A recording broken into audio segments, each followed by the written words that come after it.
When our kids start or go back to school, it's a time of big transition and can bring up a lot of feelings for them and for us. So particularly if your child has just started at school, you know, there's a lot of things for them to take in, really big overwhelm probably going on there, as well as a bit of separation anxiety. And even if your child has been so happy at school and is returning, there still might be a period of adjustment while they get used to teachers, lessons, and the sort of friendship dynamics. So today we're going to look at how best to help our kids when they return to you, when they come home to us, and the fallout that might occur. So firstly is to expect that they've got big feelings going on and to expect off-track behaviour. You know, your normally cooperative and loving, chatty child might be a bit more withdrawn, a bit sullen, a bit moody and uncooperative, or they might be really hyper and manic and bouncing off the walls and you're just going, hang on, calm down. So it's important to recognise that there's a really valid reason why they're behaving in that way, either that sullen or that manic way, and to allow them to have those feelings. Secondly, decipher the code. So when your child goes off that you're playing the wrong song in the car, or you've got nothing nice to eat, or their brother's just being the worst thing ever, or you've given them something that they just don't want, recognise its code, don't take it at face value. You know, there's a lot bubbling on underneath, and by them getting upset about that particular thing means it's something tangible for them to to focus on, for their upset feelings to come out. So how can you best help your child at the end of a busy day when things are going awry?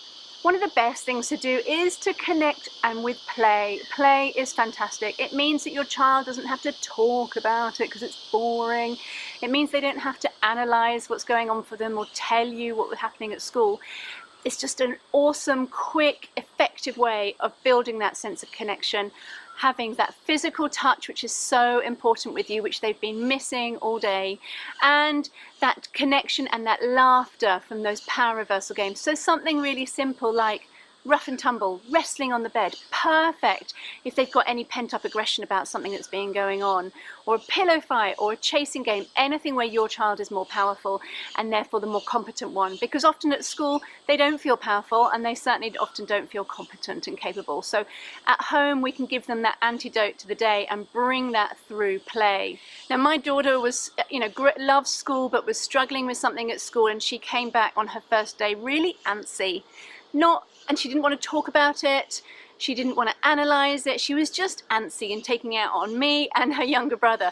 So we just moved in and we actually had a wrestle on the bed, and that was brilliant. It brought up some tears for her, but not a great amount, but what it brought up also was some laughter and just that yummy connection back with me, just really helped reset her. And then later on we could talk about what was upsetting her, but she wasn't wanting to talk about it first of all, and that's why play was so brilliant. So next time your child comes home, look for the code, expect these big feelings, understand that there's more going on underneath the surface than what they're complaining about. See how you can connect with them. Bring those physical rough and tumble games, those chasing games, anything where your child can be more powerful than you. Laughter is awesome at releasing stress, and then expect that they might have a really big cry about something, and that's where you bring this limit lovingly with them. You pour in your empathy, you listen to the tears and the anger and the frustration come pouring out, and then your child is just going to feel so much better at the end of it, and much more able and capable and resilient to deal with whatever has been bothering them at school the next day and in the coming weeks. I hope that's helpful. Good luck. It's a big adjustment time, isn't it, for them and for us. Oh my God, school lunches. And if you want more personalised support, contact me for private consultations, and wait list now for my upcoming Annoying to Amazing, the next round of my parenting course to help you transform those everyday parenting challenges.